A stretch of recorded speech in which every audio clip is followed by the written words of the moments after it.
নেতাকর্মীদের সঙ্গে বৈঠকে ধানের শীষের পক্ষে গণজোয়ার সৃষ্টির নির্দেশনা তারেক রহমানের। চীনের রাষ্ট্রদূতের সাক্ষাৎ, 4 দিনের উত্তরাঞ্চল সফরে যাচ্ছেন রবিবার। যোগসু নির্বাচনেও ছাত্র শিবিরের জয়, Riazul VP, GS Arif, AGS Masud Rana. রাজধানীতে স্বেচ্ছাসেবক দল নেতা মোসাব্বিরকে গুলি করে হত্যা, আহত আরও একজন।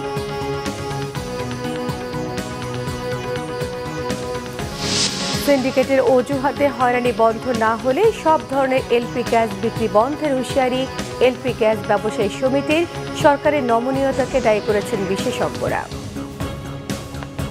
দেখছিলেন ক্রাউন সিমেন্ট সংবাদ শিরোনাম। বেগম খালেদা জিয়ার মৃত্যুতে 1 সপ্তাহের দলীয় শোক পালন শেষে নির্বাচনকে সামনে রেখে কর্মচঞ্চল হয়ে উঠেছে বিএনপি চেয়ারপারসনের গুলশান কার্যালয়। বুধবার সকাল থেকে নিজ এলাকার নেতাকর্মীদের সঙ্গে বৈঠক করেছেন দলের ভারপ্রাপ্ত চেয়ারম্যান তারেক রহমান। চীনের রাষ্ট্রদূত ইয়াও ওয়েন সাক্ষাৎ করেন বিএনপির ভারপ্রাপ্ত চেয়ারম্যানের সঙ্গে। রিপোর্ট করছেন নাবিল জাহাঙ্গীর। দলের চেয়ারপারসন বেগম জিয়ার মৃত্যুতে 7 দিনের দলীয় শোক শেষে পুরো দমে শুরু হয়েছে বিএনপির সাংগঠনিক কার্যক্রম ও নির্বাচনী প্রস্তুতি। গত কয়েকদিনের মতোই বুধবারও সকাল 11টার পর দলের চেয়ারপারসনের কার্যালয়ে আসেন বিএনপির ভারপ্রাপ্ত চেয়ারম্যান তারেক রহমান। নির্বাচনী কৌশল নির্ধারণে তারেক রহমান এদিন বৈঠক করেন নিজ নির্বাচনী এলাকা ঢাকা 17 আসনের দলীয় নেতাকর্মীদের সাথে। এখানে গুলশানের নেতৃবৃন্দরা বলেছেন, ওনাকে কথা দিয়েছেন যে ওরা গুলশানের নেতৃবৃন্দরা সর্বাত্মক সহযোগিতা করবেন এবং ভারপ্রাপ্ত চেয়ারম্যানকে বিপুল ব্যবধানে জয়যুক্ত করতে যা যা করার দরকার তা করবেন এবং প্রতিটি ভোটারের দ্বারস্থ হওয়ার জন্য যা করণীয় তাই করবেন বলে ভারপ্রাপ্ত চেয়ারম্যানকে তারা আশ্বস্ত করেছেন। পরে দুপুর 2টায় বিএনপির ভারপ্রাপ্ত চেয়ারম্যান তারেক রহমানের সাথে সাক্ষাৎ করেন গণ অধিকার পরিষদের সভাপতি নুরুল হক নূরের নেতৃত্বে একটি প্রতিনিধি দল। বিএনপির স্থানীয় স্বতন্ত্র প্রার্থী দাঁড়িয়েছেন এবং সেটা আমাদেরকে বিব্রত করছে এবং এইটা আমাদের নির্বাচনে মাঠে একটা চ্যালেঞ্জও, সেটা আমরা যারা ভারপ্রাপ্ত চেয়ারম্যান তারেক রহমানকে জানিয়েছি এবং বহিষ্কার না করে তাদেরকে আলাপ আলোচনা সমঝোতার মাধ্যমে যদি প্রত্যাহার করানো যায় আমরা আমাদের সেই অভিব্যক্তি ব্যক্ত করেছি। এছাড়া বিকালে বিএনপির ভারপ্রাপ্ত চেয়ারম্যানের সাথে সৌজন্য সাক্ষাৎ করেন ঢাকায় নিযুক্ত চীনের রাষ্ট্রদূত ইয়াও ওয়েন। ওনারা গুরুত্ব সহকারে বিবেচনা করে তারেক সাহেবের রোল, ভারপ্রাপ্ত চেয়ারম্যান বিএনপির তারেক রহমান সাহেবের role in leading Bangladesh into the future, but it is for the people of the country to elect their next leader and Prime Minister. এদিন এনসিপির যুগ্ম আহ্বায়ক মীর আরশাদুল হক বিএনপিতে যোগ দেন। এ সময় আরও উপস্থিত ছিলেন বিএনপির মহাসচিব মির্জা ফখরুল ইসলাম আলমগীর। নাবিল জাহাঙ্গীর, বাংলা ভিশন, ঢাকা। 4 দিনের সফরে আগামী রবিবার দেশের উত্তরাঞ্চল সফরে যাচ্ছেন বিএনপির ভারপ্রাপ্ত চেয়ারম্যান তারেক রহমান। তার 4 দিনের সফরসূচি উপলক্ষে সংশ্লিষ্ট জেলা প্রশাসক এবং জেলা রিটার্নিং কর্মকর্তাদের আনুষ্ঠানিকভাবে জানানো হয়েছে। মঙ্গলবার বিএনপির ভারপ্রাপ্ত চেয়ারম্যানের একান্ত সচিব ABM আব্দুস সাত্তার স্বাক্ষরিত এক পত্রে ঢাকা, টাঙ্গাইল, সিরাজগঞ্জ, বগুড়া, রংপুর, দিনাজপুর, ঠাকুরগাঁও, পঞ্চগড়, নীলফামারী, লালমনিরহাট সফরের সময়সূচি জানানো হয়।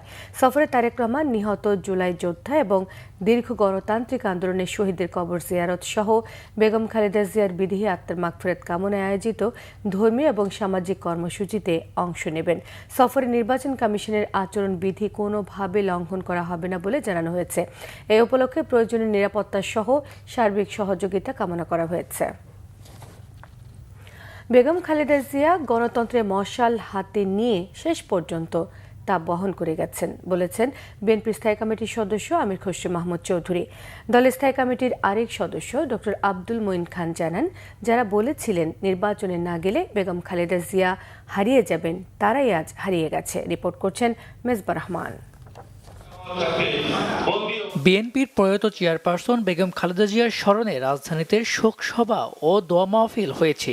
দেশের রাজনীতি ও গণতান্ত্রিক অভিযাত্রায় বেগম জিয়ার অবদান স্মরণ করেন বিএনপির শীর্ষ নেতারা।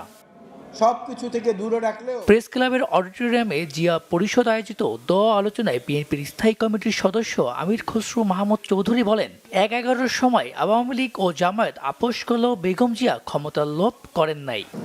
একজন নেতা শুরু থেকে শেষ পর্যন্ত একদিনের জন্য আপোষ করেন না, একজন নেতা। আর বাকি যারা আছে সবাই বিভিন্ন সময়ে এরশাদের সাথে সহযোগিতা করে নির্বাচনে অংশগ্রহণ করেছেন, বিভিন্ন সুযোগ সুবিধা নিয়েছেন। একমাত্র ব্যক্তি শুরু থেকে শেষ পর্যন্ত 1 মিনিটের জন্য কোনো আপোষ করেন।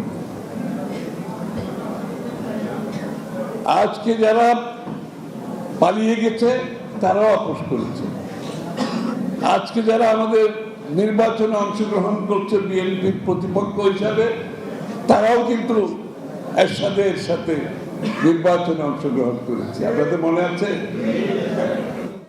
এদিকে ঢাকা রিপোর্টার্স ইউনিটিতে জাতীয়তাবাদী সমমনা জোট আয়োজিত আরেক আলোচনার সভায় ডক্টর আব্দুল মঈন খান বলেন, বেগম খালেদা জিয়া কখনোই আপোষ না করায় দেশে গণতন্ত্রের সংগ্রাম আরও শক্তিশালী হয়েছে। যারা বলেছিলেন দেশ নেত্রী বেগম খালেদা জিয়া 86-88 সামরিক স্বৈর শাসকের আয়োজনে সেই নির্বাচনে না গেলে রাজনীতি থেকে হারিয়ে যাবেন, তারা নিজেরাই আজ রাজনীতি থেকে হারিয়ে। 1991 সালের নির্বাচন ছিল সর্বশ্রেষ্ঠ সুষ্ঠু নিরপেক্ষ নির্বাচন, এবং সেই নির্বাচনে মানুষ ভোট দিয়েছিল নিজের ইচ্ছা, এবং সেই নির্বাচনে জনগণের ভোটে দেশনেত্রী বেগম খালেদা জিয়া বাংলাদেশের প্রধানমন্ত্রী নির্বাচিত হয়েছিলেন। ভুয়া ভোটে নয়, প্রহসনের নির্বাচনে নয়। শোক সভা শেষে বেগম খালেদা জিয়ার রুহির মাগফিরাত কামনায় বিশেষ দোয়া ও মোনাজাত করা হয়। Misbah Rahman, Bangla Vision, Dhaka. BNP chairperson ও 3 বারের সাবেক প্রধানমন্ত্রী বেগম খালেদা জিয়ার কবর জিয়ারত করতে শেরেবাংলা নগরের জিয়া উদ্যানে এখনও ভিড় সর্বস্তরের মানুষের। কেউ শ্রদ্ধা জানাচ্ছেন, দোয়া মোনাজাত করছেন, কেউ বা তার আত্মার মাগফিরাত কামনায় পবিত্র কোরআন তেলাওয়াত করছেন। সকালে আরাফাত রহমান কোকো স্মৃতি সংসদ বেগম খালেদা জিয়ার কবরে শ্রদ্ধা জানান। এরপর দুপুরে সাবেক শিক্ষা প্রতিমন্ত্রী চাঁদপুর 1 বিএনপি মনোনীত প্রার্থী ডক্টর এহসানুল হক মিলনের নেতৃত্বে চাঁদপুর জেলা বিএনপির নেতারা খালেদা জিয়ার কবরে শ্রদ্ধা জানান। পরে ওলামা দল আয়োজিত খতমে কোরআন এবং দোয়া মাহফিলে যোগ দেন তারা। শ্রদ্ধা জানাতে যান হবিগঞ্জ 1 আসনের বিএনপি মনোনীত প্রার্থী ডক্টর রেজ্জাক কিবরিয়া। আমি সবসময় বলেছি যে বেগম খালেদা জিয়ার মতো সাহসী, আপোষহীন এবং বুদ্ধিমান নেতৃত্ব আমরা কি করে পাবো আমি জানি না, কিন্তু ওনার নামটা আমাদের ইতিহাসে সোনার অক্ষরে লেখা থাকে। ইতিহাসে এরকম কোনো দেশে নেই যে একটা পরিবারের 3 জন গণতন্ত্রের জন্যে লড়াই করে গণতন্ত্রকে পুনরুদ্ধার করেছে। আমরা আজকে সকলে দোয়া করব আগামী দিনে আমরা যেন জনাব তারেক রহমানের নেতৃত্বে আগামীর বাংলাদেশ, উনার স্বপ্নের বাংলাদেশ, শহীদ জিয়ার রেখে দেওয়া বাংলাদেশ, বেগম খালেদা জিয়ার বাংলাদেশ যেন আমরা গড়ে তুলতে পারি। জগন্নাথ বিশ্ববিদ্যালয় কেন্দ্রীয় ছাত্র সংসদ জোকসু নির্বাচনে ভিপি, জিএস, এজিএস এই 3 পদে জয়ী হয়েছে শিবির সমর্থিত প্যানেলের প্রার্থীরা। ছাত্র শিবির সমর্থিত ভিপি পদে রিয়াজুল ইসলাম, জিএস পদে আব্দুল আলিম আরিফ এবং এজিএস পদে মাসুদ রানা বিজয়ী হয়েছেন। কিছুক্ষণ আগে অনানুষ্ঠানিকভাবে এই ফলাফল জানানো হয়। ভোট গণনার মেশিনে কারিগরি ত্রুটির কারণে মঙ্গলবার সন্ধ্যে 6টায় ভোট গণনা শুরু হবার পরপরই স্থগিত হয়ে যায় গণনা কার্যক্রম। এরপর প্রায় 5 ঘন্টা বন্ধ থাকার পর গত মধ্যরাতে আবারও ভোট গণনা শুরু হয়। জগন্নাথ বিশ্ববিদ্যালয়ে এই জয়ের ফলে দেশের বৃহত্তম বিশ্ববিদ্যালয়গুলোর ছাত্র সংসদে ছাত্র শিবিরের নেতৃত্ব প্রতিষ্ঠিত হলো। এর আগে ছাত্র শিবির ঢাকা, চট্টগ্রাম, রাজশাহী এবং জাহাঙ্গীরনগর বিশ্ববিদ্যালয় ছাত্র সংসদ নির্বাচনে জয় পায়।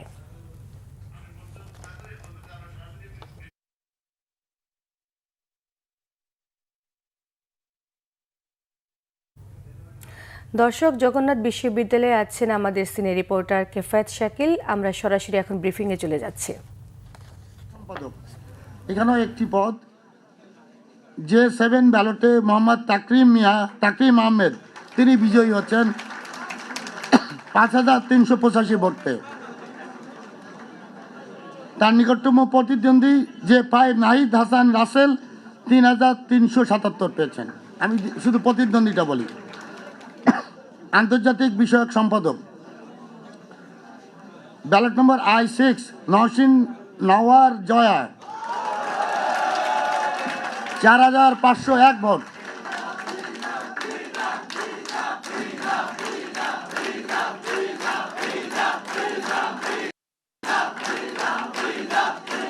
প্লিজ প্লিজ প্লিজ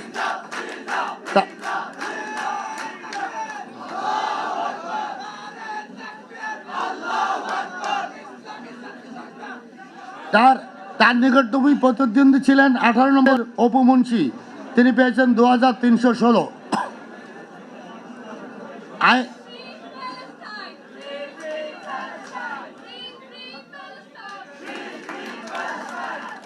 আইন ও মানবাধিকার সম্পাদক H1 ব্যালটের হাবিব মোহাম্মদ ফারুক আজম, তিনি 4654 ভোট পেয়েছেন। তার নিকটতম প্রতিদ্বন্দ্বী ছিলেন অর্ঘ্য শ্রেষ্ঠ দাস 2873 ভোট পেয়েছেন। এটা হয়ে গেল। আপনারা সামনে দাঁড়াবেন না, দয়া করে সামনে দাঁড়াবেন না, পিছনে সাংবাদিক অসুবিধা হয়। এরপর বলছি স্বাস্থ্য ও পরিবেশ সম্পাদক ব্যালট নম্বর G4 নূর মোহাম্মদ, তিনি বিজয়ী হচ্ছেন। নূর মোহাম্মদ পেয়েছেন 4470 ভোট। তার নিকটতম প্রতিদ্বন্দ্বী G5 মোহাম্মদ আল শাহরিয়ার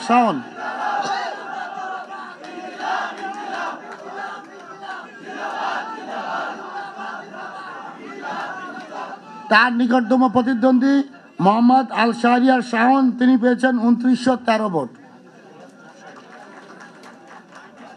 বিজ্ঞান ও প্রযুক্তি সম্পাদকের পরের পদ, এখানে F4 এই ব্যালটের মোসাম্মদ সুন খাতুন, তিনি 4486 ভোট পেয়ে জয়ী হচ্ছেন।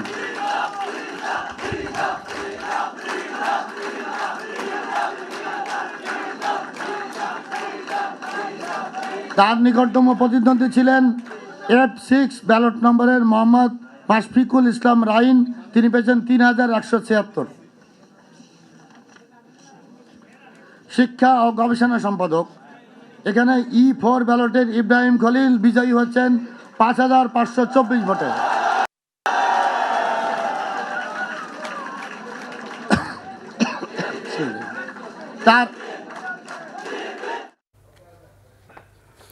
দর্শক, যোগসু নির্বাচনের ফলাফল ঘোষণা শুনছিলেন, জগন্নাথ বিশ্ববিদ্যালয় থেকে সরাসরি সম্প্রচার করা হলো।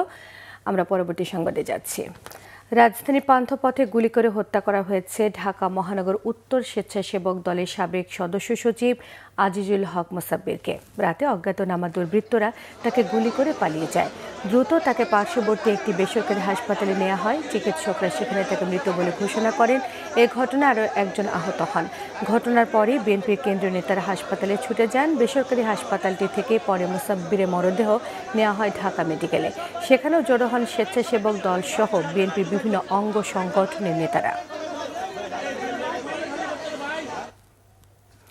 দর্শক, এই মুহূর্তে ঢাকা মেডিকেলে আছেন আমাদের সহকর্মী ফজলে রাব্বি, সরাসরি কথা বলবো তার সঙ্গে। রাব্বি, মোসাব্বির হত্যার বিষয়ে কি তথ্য আছে আপনার কাছে? হত্যাকাণ্ডের ব্যাপারে যা জানেন এই মুহূর্তে আমাদেরকে জানাবেন।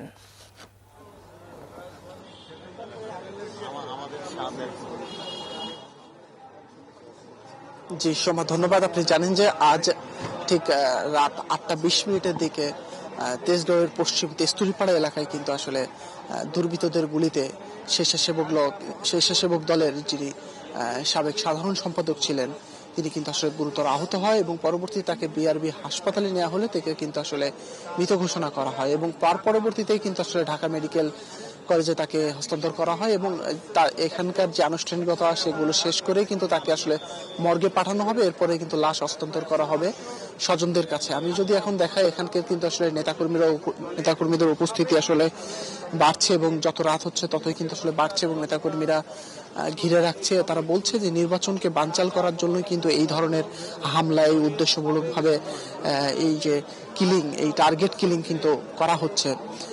জানেন যে এই যে যিনি নিহত হয়েছেন আজিজুর রহমান মুসাফির, তার সঙ্গে কিন্তু আসলে একজন ছিলেন আবু সুফিয়ান মাসুদ, তিনিও কিন্তু আসলে গুরুতর আহত অবস্থায় এখন ঢাকা মেডিকেলে ভর্তি আছেন এবং তাকেও কিন্তু আসলে ঠিক কয়েক রাউন্ড গুলি চালানো হয়েছে। আপনি জানেন যে ঠিক 8:20 দিকে মুসাফিরকে কিন্তু 5 রাউন্ড গুলি চালিয়ে কিন্তু আসলে দুর্বৃত্তরা পালিয়ে যায় এবং পরবর্তীতে তাকে খুব জরুরি অবস্থায়, সংকটময় অবস্থায় কিন্তু আসলে ভর্তি করা হয় বিআরবি হাসপাতালে এবং তারপরে তিনি মারা গেছেন। এবং এখন দেখছেন নেতাকর্মীরা এখানে জড়ো হয়েছেন এবং তারা আন্দোলন করছে, তারা দাবি জানাচ্ছেন যে যত দ্রুত সম্ভব আসলে মুসাফির যে হত্যাকাণ্ড, সে হত্যাকাণ্ডে তাদের যারা জড়িত তাদেরকে আসলে গ্রেপ্তার করে আইনের মুখোমুখি করা হয়। এর আগেও কিন্তু আসলে হাদি হত্যাকাণ্ড নির্বাচনের পর তফসিল ঘোষণার পরেই কিন্তু আসলে হাদিকে যেভাবে নৃশংসভাবে হত্যা করা হয়েছে, তারপর কিন্তু আইন শৃঙ্খলা বাহিনীর অবস্থানে বারবার প্রশ্ন উঠছে এবং মানুষের জনমনেও এক ধরনের সংশয়ের জায়গা সৃষ্টি হচ্ছে, যার ফলে নেতাকর্মীরা যে অঙ্গ সংগঠন বিএনপির মতো একটি বড় রাজনৈতিক সংগঠন, তার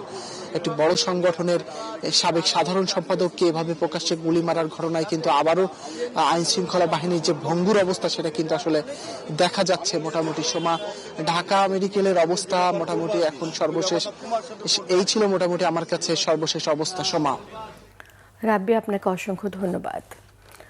নির্বাচন কমিশনার আবুল ফজল মোহাম্মদ সানাউল্লাহ জানিয়েছেন, এবারে নির্বাচন হবে লাইনচ্যুত রেলকে লাইনে এনে চালু করা।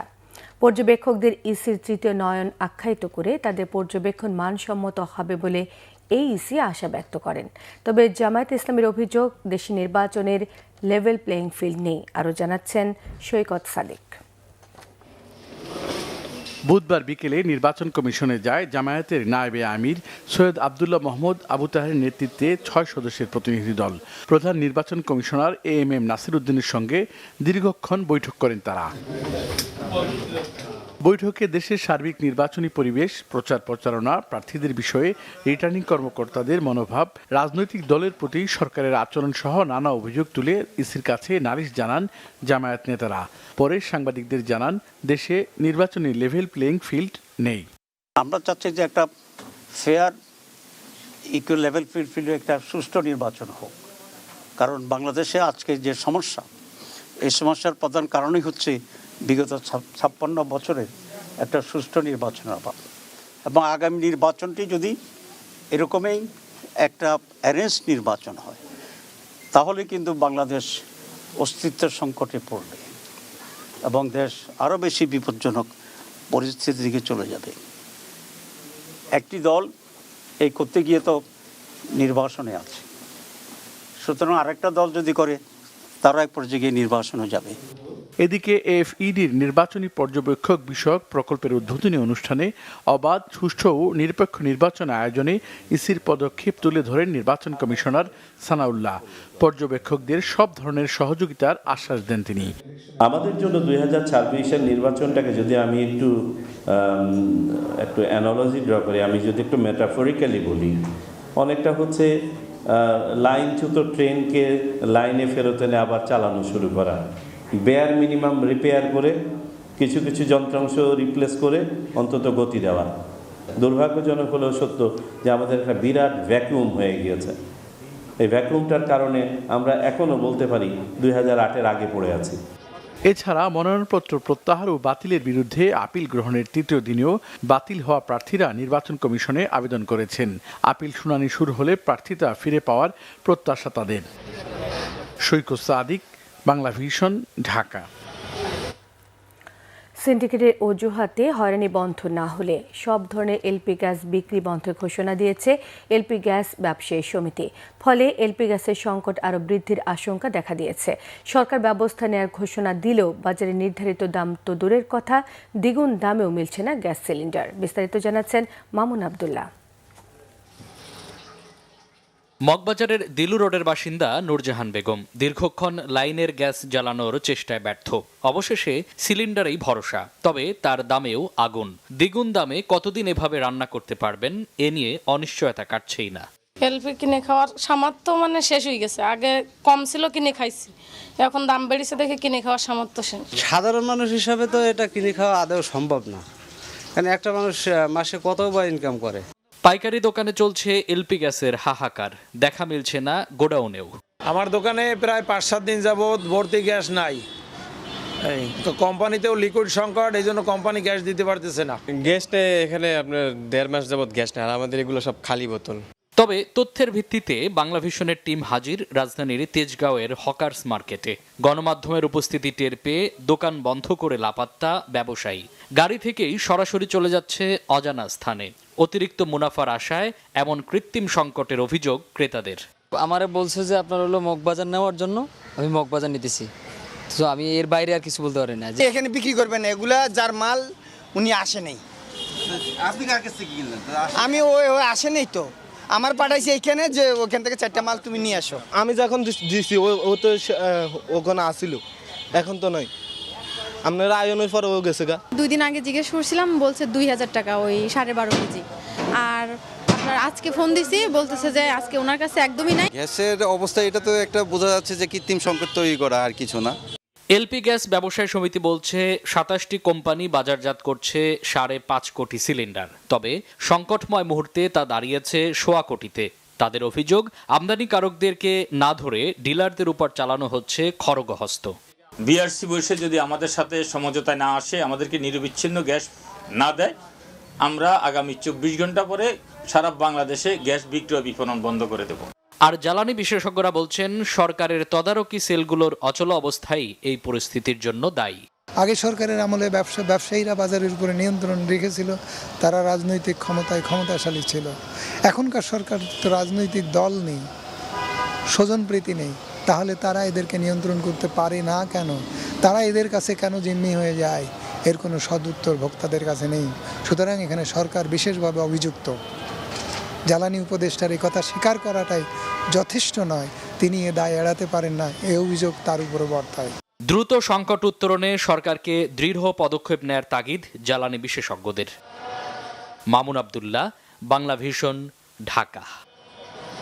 জাতীয় নাগরিক পার্টির উত্তরাঞ্চলের মুখ্য সংগঠক এবং 11 দলীয় জোট প্রার্থী সার্জিস আলম জানান, জাতীয় নির্বাচনের হলফনামায় তথ্যে গরমিল ছিল না, বরং যে ভুল ছিল তা সংশোধন করে দেওয়া হয়েছে। অভিযোগ করেছেন এ নিয়ে তার বিরুদ্ধে অপপ্রচার ছড়ানো হচ্ছে। দুপুরে পঞ্চগড় এনসিপির কার্যালয়ে সংবাদ সম্মেলন করে তিনি এই অভিযোগ করেন। তিনি বলেন, আওয়ামী লীগের বিভিন্ন পেইড প্রোপাগান্ডা সেল থেকে গুজব ছড়ানো হচ্ছে তার বিরুদ্ধে। তিনি জানান, ছড়ানো হচ্ছে তিনি নাকি ওবায়দুল কাদেরকে দেশ ছেড়ে পালাতে সহযোগিতা করেছিলেন। বিএনপিও বর্তমানে নানা ধরনের গুজব ছড়াচ্ছে বলে অভিযোগ এনসিপির এই নেতা। বলেন, দলটি ভয় ভীতি দেখাচ্ছে লোকজনকে, নির্বাচনে কালো টাকার প্রভাব বিস্তারের চেষ্টা করছে। নিজের সম্পর্কে সার্জিস জানান, বিভিন্ন প্রতিষ্ঠানে পণ্য সরবরাহের ব্যবসায় যুক্ত হয়েছেন কিছুদিন আগে, তবে কোনো ধরনের তথ্য গোপন করেননি তিনি। নিরাপত্তা ইস্যু এবং জাতীয় অবমাননার জন্য টি-20 বিশ্বকাপ ভারতে খেলতে চায় না বাংলাদেশ, আগ্রহী শ্রীলঙ্কায় খেলতে, বলেছেন ক্রীড়া উপদেষ্টা ডক্টর আসিফ নজরুল। ভারতের দল না পাঠাতে নিজেদের সিদ্ধান্তে অনড় বিসিবি। আইসিসি থেকে বিসিবি দেওয়া চিঠির জবাব পাওয়ার পর সচিবালয়ে ক্রীড়া উপদেষ্টার সঙ্গে বৈঠক করেন বিসিবি সভাপতি। রিপোর্ট করছেন মানিক মাহমুদ।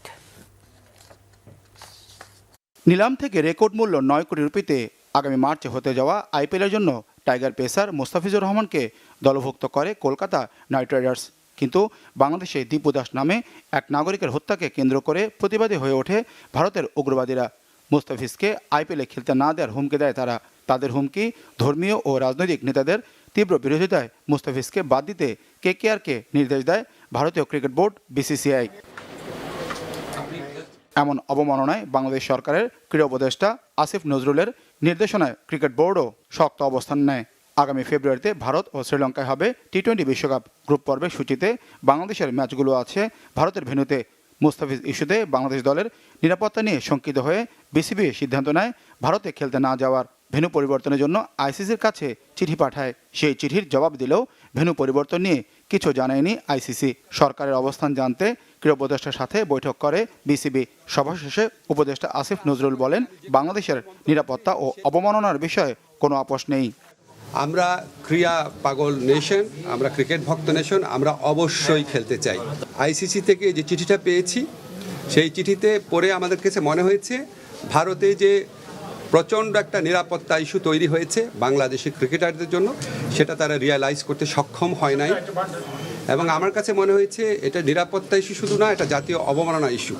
কিন্তু আমাদের ক্রিকেটারদের নিরাপত্তা, বাংলাদেশের নিরাপত্তা, বাংলাদেশের মর্যাদা, এটার প্রশ্নে আমরা কোনো আপোষ করব না। আমরা ক্রিকেট খেলতে চাই, আমরা বিশ্বকাপ খেলতে চাই, এবং এটা আমরা আরেকটা যে আয়োজক দেশ আছে শ্রীলঙ্কা, সেখানে খেলতে চাই। খেলোয়াড়দের সাথে সাংবাদিক, দর্শক ও স্পন্সরদের নিরাপত্তার বিষয়ে আইসিসিকে বোঝানোর চেষ্টা করা হবে, জানান বিসিবি সভাপতি আমিনুল ইসলাম বুলবুল। এই যে সেফটি এবং সিকিউরিটি যদি ইমপ্রুভ না করে আমরা এই বিশ্বকাপে আমরা ফাইট করে যাব ফর আওয়ার রাইটস। আমরা বোঝাবো, কেননা দেখেন পূর্বেও কিন্তু সিকিউরিটির কারণে বিভিন্ন এই ধরনের ইভেন্ট হয়েছে, এবং আপনারা জানেন যে হাইব্রিড বিশ্বকাপ যে হচ্ছে সেটার মূল কারণটাই কিন্তু সিকিউরিটি। সো আমরা আশা করছি যে আমরা যে আমাদের রিজনগুলো আছে সেগুলো আমরা এস্টাবলিশ করতে পারবো। এই যে একটা প্রোপাগান্ডা চলছে যে আইসিসি আমাদেরকে জানিয়েছে শ্রীলঙ্কা খেলা সম্ভব না, এই ধরনের কোনো কথাই হয়নি আমাদের কারোর সাথে। আইসিসির সাথে আমাদের যোগাযোগ হয়েছে একটা, আমরা তাদেরকে জানিয়েছি, তারা আমাদের থেকে জানতে চাইছে কি কি ইস্যু, তা আমরা এখন কি কি ইস্যু সেগুলো লিখে পাঠাবো। বিসিবির দাবি, আইসিসি মেনে না নিলে অথবা টি-20 বিশ্বকাপে না খেলতে পারলে বিপুল পরিমাণ আর্থিক ক্ষতি হবে বাংলাদেশের। আইসিসির সিদ্ধান্তের অপেক্ষায় এখন বিসিবি। মানিক মাহমুদ, বাংলা ভিশন, ঢাকা। সংবাদ শেষ করব ক্রাউন সিমেন্ট শিরোনামগুলো আরও একবার জানিয়ে দিয়ে। নেতাকর্মীদের সঙ্গে বৈঠকে ধানের শীষের পক্ষে গণজোয়ার সৃষ্টির নির্দেশনা তারেক রহমানের। চীনের রাষ্ট্রদূতের সাক্ষাৎ, 4 দিনের উত্তরাঞ্চল সফরে যাচ্ছেন রবিবার। যোগসু নির্বাচনেও ছাত্র শিবিরের জয়, Riazul VP, GS Arif, AGS Masud Rana. রাজধানীতে স্বেচ্ছাসেবক দল নেতা মুসাব্বিরকে গুলি করে হত্যা, আহত আরও একজন। সিন্ডিকেটের অজুহাতে হয়রানি বন্ধের দাবি, বৃহস্পতিবার থেকে সব ধরনের এলপি গ্যাস বিক্রি বন্ধের ঘোষণা সমিতির। সরকারের নমনীয়তাকে দায়ী করেছেন বিশেষজ্ঞরা। এই ছিল এখনকার মতো, পরের সংবাদ সকাল 7:30টায় দেখার আমন্ত্রণ রইল। এছাড়া বাংলা ভিশন সংবাদ এবং সংবাদ সংশ্লিষ্ট অনুষ্ঠান দেখতে ভিজিট করুন www.bbnews24.com, facebook.com/banglavishnnews, সাবস্ক্রাইব করুন youtube.com/banglavishnnews। সঙ্গে থাকায় সবাইকে ধন্যবাদ।